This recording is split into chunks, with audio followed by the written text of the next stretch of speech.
Bienvenidos al cuarto programa sobre la historia de los derechos humanos, segunda parte del programa sobre la evolución histórica de las formas de Estado hasta llegar al Estado social y democrático de derecho. Y arrancamos. De lo que fue toda la formación de la Revolución Francesa, salieron las formas de Estado de Derecho. Salió el consenso, la idea del contrato social, la idea de la soberanía popular emanada de la idea del consenso entre los ciudadanos. Salió todo lo que significa proteger al individuo de los desmanes y del desbordamiento del Estado.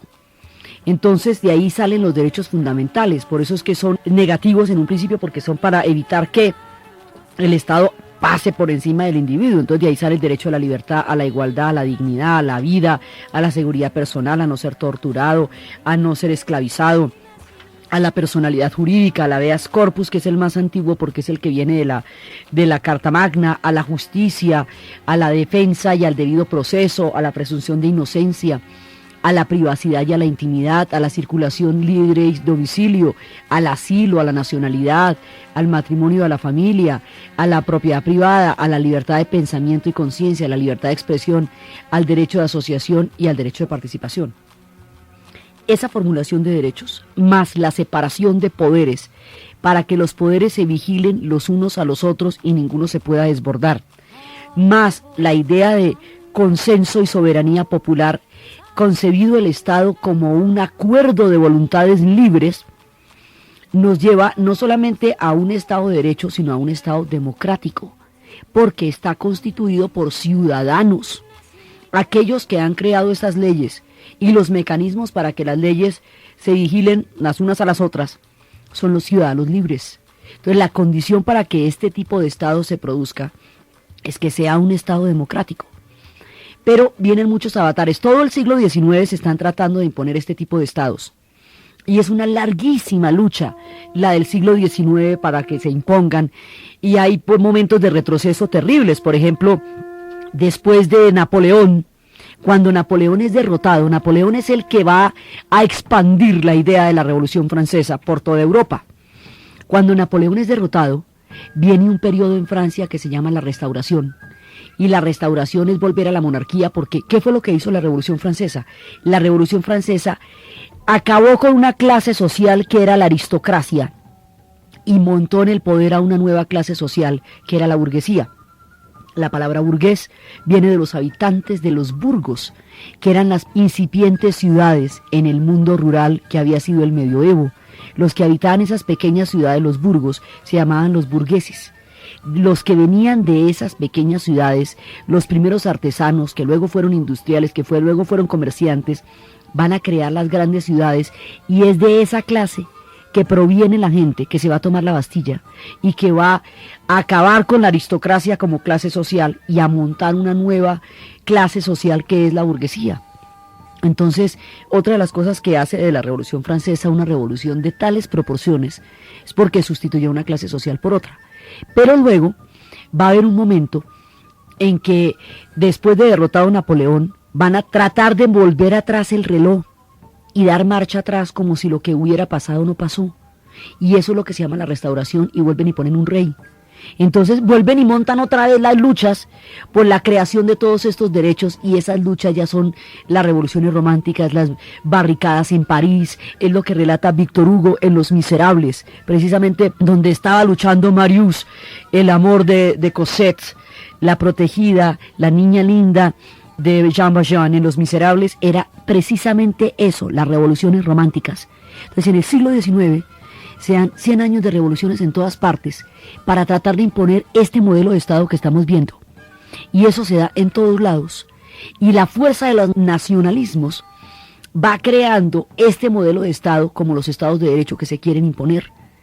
Y alrededor de una serie de alianzas políticas, Italia surge como Estado nacional, alrededor de la figura de Giuseppe Garibaldi. Y alrededor del Estado prusiano surge el Estado alemán. La idea es que todo el mundo quiere la determinación de los estados, Entonces el siglo XIX es una nueva oleada de estados. Polonia sigue luchando por su estado, dividido, repartido y atropellado desde los tiempos del siglo XVIII, y no va a poder ver la luz de su estado sino hasta después de la Primera Guerra Mundial. Entonces hay una segunda oleada y aquí se van construyendo otras formas de estado y se están mirando otros elementos que son los que van a dar origen a los derechos de segunda generación, pero eso lo vamos a ver cuando estemos en los derechos de segunda generación. Ahorita estamos viendo las formas de Estado.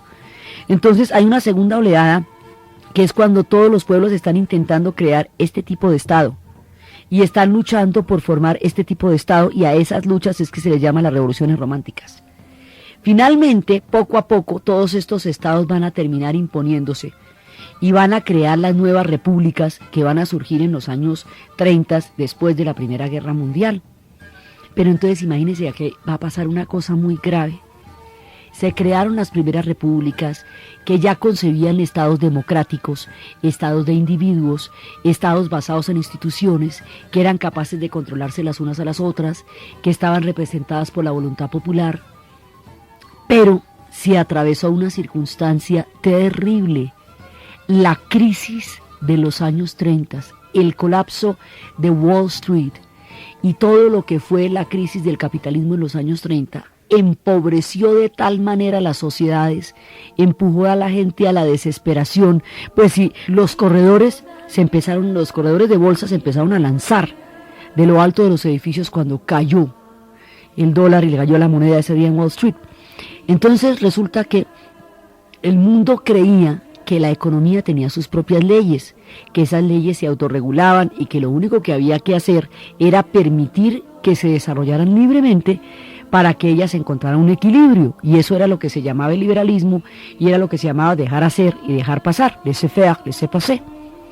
Pero resulta que la crisis del año 30 nos pone ante el gravísimo problema de que la economía se puede enloquecer y tiene ciclos también desastrosos, y que en esos ciclos se puede llevar al planeta entero.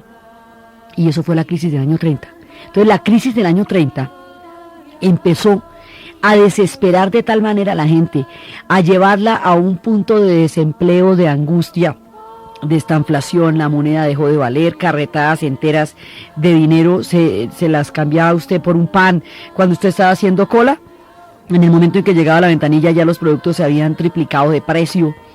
Esta locura económica llevó al mundo que había logrado estos estados de derecho a la ruina. Al llevarlos a la ruina, empezó a darle piso a una serie de tendencias totalitarias y a una serie de formas que no estaban legitimadas en la separación de poderes. Porque, por ejemplo, en medio de la desesperación más espantosa, Alemania, destrozada por el Tratado de Versalles después de la Primera Guerra Mundial, sometida a la intolerancia internacional, puesta a pagar la deuda completa de la reconstrucción europea después de la Primera Guerra Mundial, empieza a fortalecerse en esa sociedad una tendencia totalitaria. Y lo más curioso es que esa tendencia totalitaria va a subir al poder por la vía democrática, porque Hitler fue elegido canciller por la votación del pueblo alemán. Entonces, este personaje va a llegar al poder sobre la ruina, la frustración, la humillación y la postración de un pueblo en el Tratado de Versalles. Y va a revocar el Tratado de Versalles y va a crear la economía de guerra y va a crear una doctrina de partido único, en la cual el nazismo como partido va a mandar el conjunto de la sociedad alemana. El nazismo como partido no va a tener ningún tipo de control. Ahí no va a haber separación de poderes, y a pesar de que la Constitución alemana había consagrado una serie de derechos y era la más progresista en términos de derechos humanos hasta el momento, la que se había creado la República de Weimar, la de 1919, a pesar de las cantidades de garantías que tenía 2 o 3 estados de excepción. Entonces lo que hizo Hitler fue aprovechar los estados de excepción, volverlos institucionales y por la vía de los estados de excepción meter todas las medidas autoritarias que invalidaran el resto de derechos que tenía esa Constitución. O sea, buscó una salidita para meterse por entre las leyes de excepción. Y como en esa constitución no estaba garantizado todavía que el cumplimiento de los derechos humanos fundamentales era inalienable y que eso no lo podía tocar nadie ni cambiar nadie, él creó una subley a partir de esa ley. Y como la obediencia era la ley, no había quedado claro que la obediencia era la Constitución, entonces la gente le terminó obedeciendo a él en su esquema totalitario de partido único y no a la Constitución que garantizaba los derechos. Entonces, por esa vía, el hombre la montó jurídicamente primero y luego militarmente y desarrolló toda la industria de guerra y desarrolló una idea absolutamente loca de que había razas superiores que estaban destinadas a acabar con las otras razas que eran inferiores, y sobre la humillación y la postración del pueblo alemán les dijo lo que ellos querían oír, les dio una reivindicación histórica desde la arrogancia y desde la voluntad de poder, exacerbó esa parte de un pueblo que estaba postrado y le dio un soporte militar y político a eso, y de ahí salió un totalitarismo enorme, en orquesta con los italianos, que son los de la idea original, porque el fascismo originalmente lo implanta en Italia Mussolini, sobre las ideas de Gabriel D'Annunzio, y son los primeros, porque eso empieza, en Italia empieza en 1922, y en Alemania en 1933. Esto va a llevar a la Segunda Guerra Mundial. Y la Segunda Guerra Mundial va a llevar al colapso de la civilización occidental. Y todo lo que habíamos hecho tan bonito se nos perdió. Porque entonces, ¿qué fue el nazismo y qué fue el fascismo? El fascismo era una doctrina donde alrededor del Estado el Estado era el que tenía la totalidad de la voluntad de los pueblos. El Estado concedía las libertades según su criterio. El estado natural del hombre era la guerra y no la paz. La paz era debilidad y la guerra era fortaleza. Y las libertades que el Estado concedía, las concedía solo en la medida en que así lo considerara. Entonces, el modelo fascista de Mussolini, todo a nombre de la nación, y el modelo nazi de Hitler, todo a nombre del partido, suprimen todas las garantías individuales por las que se luchó en la Revolución Francesa y en todo el siglo XIX y en esas mismas sociedades italianas y alemanas, con el poderío militar tan grande que desarrollan, invaden a todos los países europeos, y donde quiera que los países van a ser invadidos, van a suprimir todas las libertades, las garantías constitucionales, van a revocar las leyes, van a desconocer los derechos de los ciudadanos, van a desconocer los derechos de autodeterminación de los pueblos, todo eso, hasta llevar al mundo a una hecatombe que fue la Segunda Guerra Mundial. Y esto va con el Holocausto, que es el acto más dantesco, terrible, trágico y transgresor del derecho a la vida y a la dignidad humana que haya ocurrido en el siglo XX, y lo mancha en su totalidad por el solo hecho de haber existido. Y lleva al mundo a la bomba atómica. No, de hecho, nadie entiende qué pasó, pero qué pasó si todo estaba tan bien. Y se destruyó todo, se echó para atrás todo. Sobre las cenizas de la Segunda Guerra Mundial, sobre la ruina de Europa, 50 millones de muertos en 5 años de conflicto. Los europeos se cogen la cabeza a 2 manos y dicen: Dios mío, ¿qué nos pasó? Aquí, ¿qué pasó? Y el sacrificio que tuvo que hacer Inglaterra para ganar esa guerra fue inmenso. Cuando Churchill les decía: solo tengo para exigirles sangre, sudor y lágrimas, solo les puedo pedir eso, no les puedo garantizar nada. Hay un momento en que Inglaterra está solita, porque todos los demás países europeos han caído y Estados Unidos aún no había entrado. Inglaterra sola aguantó todo el poderío nazi, y en ese momento el sacrificio es total. Dicen: ¿qué está haciendo usted para ganar la guerra? Y la gente tiene que cultivar las antejardines de las casas para que pueda comer, apagar las luces de noche para que no los vean los bombardeos, estar atentos a las sirenas, meterse bajo de los metros, esconderse como ratas en los agujeros cada vez que se escuchan las sirenas de los bombardeos alemanes. Es una época terrible, y van a pasar los sacrificios y las penurias más grandes, y viene una posguerra solitaria, ya pues una posguerra atormentada, porque este pueblo vio el colapso de la civilización. Imagínense los pueblos del Estado del Parlamento inglés, los que habían hecho todo relativamente a las buenas, los de la Carta Magna, los del Parlamento de Cromwell.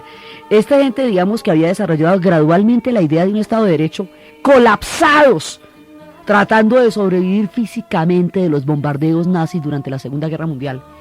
O imagínense a los franceses, que habían creado la idea de la libertad, completamente sometidos bajo la férula de los alemanes, viendo las tropas nazis desfilando por los Campos Elíseos y atravesando el Arco del Triunfo. Imagínense eso para la gente que hizo la revolución en nombre de la libertad.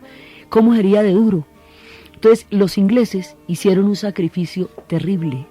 Escuchaban en la radio los discursos de Churchill animándolos al sacrificio, y las canciones que sonaban en ese momento durante los años 40, durante los años de la guerra, sonaban nostálgicas canciones en la radio en las épocas más sombrías y oscuras de toda la civilización occidental en el siglo XX.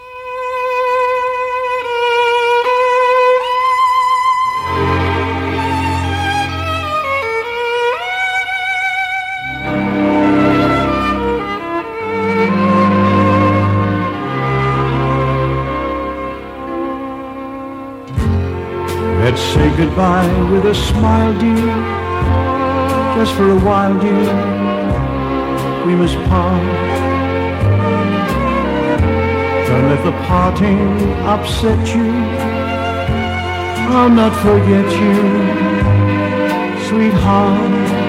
Con estas canciones románticas y de letanía bailaban en los clubes de oficiales, la escuchaban en la radio junto con las instrucciones de cómo hacer para ganar la guerra. Cada uno de los individuos en Inglaterra tenía una función especial que hacer, un sitio donde estar, unas reglas del juego que seguir durante los tiempos largos de los bombardeos, durante todas esas noches de oscuridad, todos esos días sin luz, con el racionamiento, la comida perfectamente racionada, las bombas en cualquier momento, la destrucción, saber quién iba a estar vivo después de todos los bombardeos, las bombas que aún no terminaban de estallar, el olor a pólvora, el humo, todo lo que emanaba de las calles que habían sido arrasadas por los bombardeos de los B-1 y los B-2. Después de todo esto, logran ganar la Segunda Guerra Mundial con el sacrificio más terrible del mundo. Entonces, en el momento en que gana la guerra, y Churchill pierde las elecciones porque el hombre que los llevó a la guerra no sería el hombre que los gobernaría en la paz, hay un lord que hace un informe sobre las condiciones de vida de la sociedad inglesa y se da cuenta que son absolutamente dantescas. Y el hombre dice lo siguiente: si se le pidió tanto sacrificio a un pueblo, hay que darle algo por lo cual haya valido la pena tanto dolor. Hay que compensar al pueblo inglés con algo que valga tanto como su sacrificio, porque nos dieron su sangre y su vida entera para salvar esta nación y al mundo de los nazis. Hay que darles un Estado donde se cumplan todas las garantías individuales. Hay que aprender de las experiencias totalitarias que hemos visto y hay que evitar que vuelvan a suceder. Y vamos a darles un Estado donde no solamente tengan los derechos garantizados como ciudadanos, donde no solamente sepan que los poderes se van a vigilar los unos a los otros de manera que no se desborden nunca más, como nos acaba de pasar en Alemania, donde las instituciones funcionen en bienestar del individuo, sino que además de todo vamos a crear un Estado donde le podamos garantizar a esta gente la seguridad, la vida, la educación, la salud, de la cuna a la tumba. Vamos a crear un Estado donde lo social tenga un papel protagónico y donde la libertad del individuo no se vea amenazada por ninguna ley. Vamos a crear un Estado social de derecho, el Estado benefactor. El Estado social de derecho, que es uno que no solamente garantiza la integridad del individuo, sino las condiciones socioeconómicas para que se desarrolle, surge de las cenizas de la Segunda Guerra Mundial, del humo y de la tragedia, de la reflexión sobre qué pasó con toda la civilización. De ahí surge el Estado social de derecho. Y ese es el último que conocemos, digamos, en términos conceptuales. Ahora, después vamos a ver que hay otros enfoques que son complejos en esta época, pero surge el Estado social de derecho, surge en Inglaterra, es el Estado benefactor, el Estado que ya no es un gendarme, ya no es un Estado del que hay que protegerse, sino un Estado que tiene la obligación de garantizar el bienestar de todos sus ciudadanos. Un Estado que debe incluirlos a todos, porque la lección histórica que se saca de aquí en Alemania es cuando ellos dicen, mire, nosotros no solamente caímos en el totalitarismo por todos los factores económicos que nos llevaron, sino porque no teníamos un proyecto donde estuvieran incluidos todos. El nuevo Estado alemán tiene que ser un Estado donde estén incluidos todos de manera libre. Entonces empiezan, y no solamente es democrático por el hecho de ser elegido por votación, tiene que ser democrático porque el nivel de participación que la gente tenga en él sea lo suficientemente grande como para que todos se sientan construyendo ese nuevo Estado. Así que el Estado alemán de la posguerra desarrolla una gran cantidad de mecanismos de participación a nivel popular para que todos se sientan construyendo esa nueva Alemania. Es un Estado para todos. Entonces, del colapso es que sale la idea de los estados benefactores, con la ayuda del Plan Marshall, que es, digamos, de donde sale la inversión económica para poder darle el soporte a todo el soporte económico a todos estos proyectos, y con el trabajo día y noche y con la fe en la libertad, aparecen en el mundo los estados sociales de derecho. De las cenizas y de la desesperanza de la Segunda Guerra Mundial surge la gran esperanza de los estados sociales de derecho y la universalidad del reconocimiento de los derechos humanos como un consenso que se llega a firmar a través de la ONU, de las Naciones Unidas, para protegerse de los totalitarismos, de los conflictos agravados y para que el mundo nunca más vea cosas tan terribles como las cenizas de la Segunda Guerra Mundial. Entonces, así es que nos vamos desde los tiempos de la Revolución Francesa y desde los tiempos de la Revolución Americana y desde la creación de los estados de América Latina, que fueron todos creados con las ideas de la Ilustración, hasta los tiempos del siglo XIX y las revoluciones románticas, hasta la Segunda Guerra Mundial y sus cenizas, para llegar a la idea, a la formación y a la concreción de los estados sociales de derecho. Y ahí quedamos en esta parte y estuvo con ustedes Diana Uribe. Este programa fue posible gracias al apoyo del Fondo de Inversiones para la Paz de la Presidencia de la República.